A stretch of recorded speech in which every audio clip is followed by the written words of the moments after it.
सुबह का वक्त।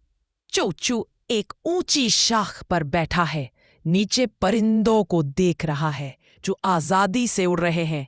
चोचू आह भरता है और कहता है, काश मेरे पास भी पर होते, मैं भी सारे जंगल का नजारा करता।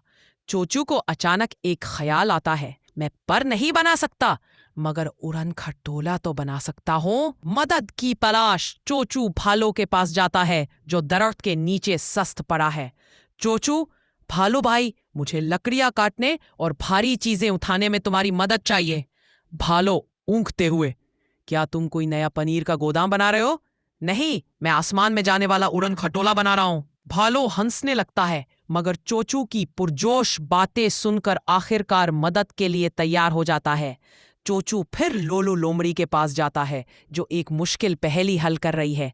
चोचू, लोलू, मेरे उड़न खटोले के लिए मुझे मुश्किल हिसाब और नक्शा बनाने में तुम्हारी होशियारी चाहिए। लोलू, मेहनत वाला काम नहीं, शुक्रिया। चोचू, अगर ये कामयाब हो गया तो तुम सबसे पहले परवास का नजारा करोगी और